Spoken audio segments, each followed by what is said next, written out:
Welsh Conservative debate is next, mental health services, and I call on Mark Isherwood to move the motion. Well, my recent call for a Senedd debate in Welsh Government time on the Holden report published last month, documenting failings on the Hergus mental health unit in Bangor, was rejected. We've therefore brought forward this opposition debate on a matter which has had long-standing Welsh Government involvement.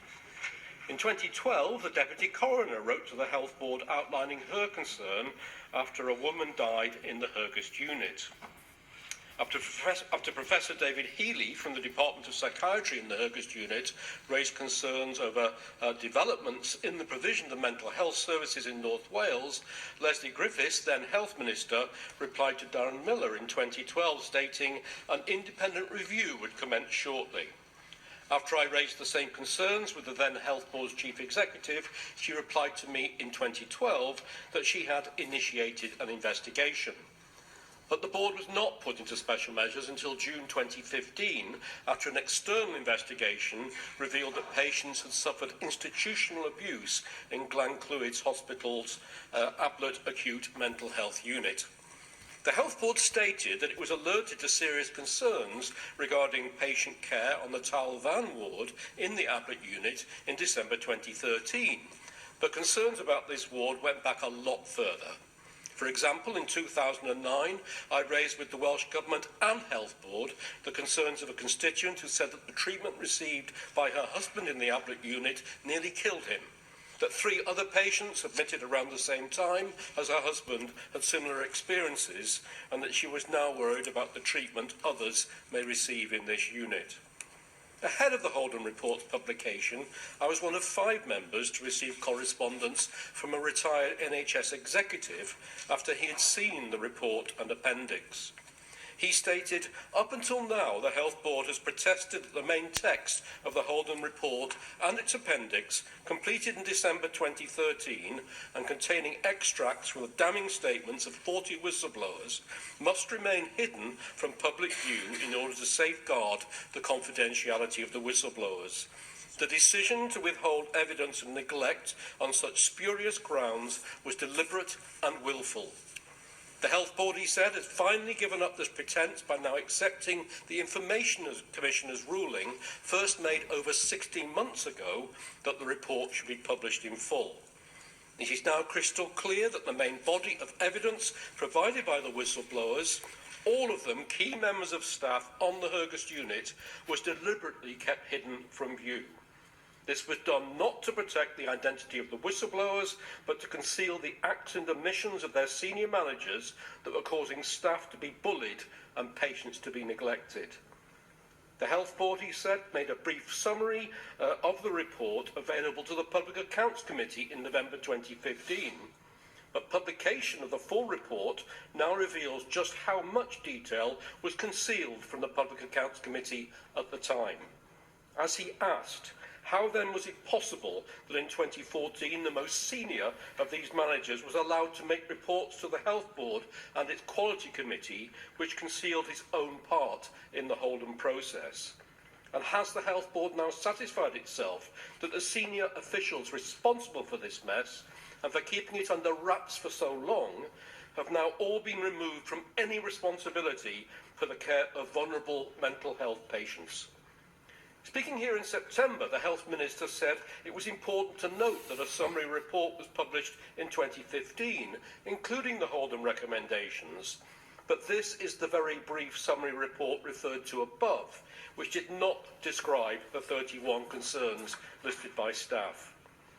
Throughout my time as a member of the Senedd since 2003, I have supported a succession of principal whistleblowers who have been threatened, bullied, denigrated or damaged for daring to tell the truth in Wales.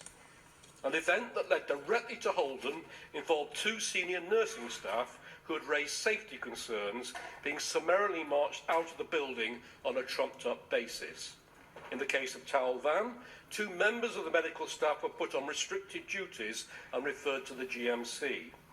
One of them had raised safety concerns with management, but was told that doing so indicated he was not a team player.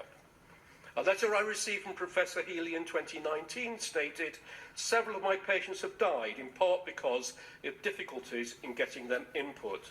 I wrote to the Health Board about one patient, now dead, who was getting more care coordination from the North Wales Police than from the mental health services, but I do not get even acknowledgement or receipt of letters." False allegations were made against him. He was exonerated each time and finally accepted a job offer in Canada. However, a letter received from him this week states, "A merger of health boards across North Wales put Wrexham-based staff in charge of the entire service. Bullying, thuggery, summary dismissals based on trumped-up charges, invented sexual abuse allegations became par for the course. Staff who raised safety concerns were told they were not team players and were dismissed. Some politicians at least acknowledged the receipt of letters from senior staff drawing their attention to these issues. Mr. Drakeford never did. His recent comments on what happened have been jaw-droppingly wrong." Responding here to the 2018 statement by the then Health Secretary Vaughan Gething on the HASCAS report on the Tawel Van ward, I stated in 2015 Welsh Government, the Health Board and Healthcare Inspectorate Wales all accepted the findings of Donna Ockenden 2015 report. So why now, when many serious allegations are peppered throughout the HASCAS report, has it come to the bizarre conclusion that care was good and that institutional abuse didn't happen? The 2018 Ockenden Review found that the systems, structures and processes of governance, management and leadership introduced by the Health Board from 2009 were wholly inappropriate and significantly flawed. In January 2019, Donna Ockenden revealed that staff were told her services were going backwards. 2 patients in North Wales mental health units have died from hanging and attempted hanging over the last year. Last month, a Public Services Ombudsman for Wales report revealed that the Health Board had made a fulsome apology to the son of a lady who had received treatment on the Hurgist ward, David Graves, for the failings identified and injustice caused to him and his family. In a letter to the Older People's Commissioner for Wales, the Health Board's Executive Director of Nursing and Midwifery stated, "Mr Graves has at times been verbally aggressive and made expressions which have forced the Health Board to consider the safety of the individual." In response, Donna Ockenden wrote, "I have always found you, Mr Graves, polite and courteous."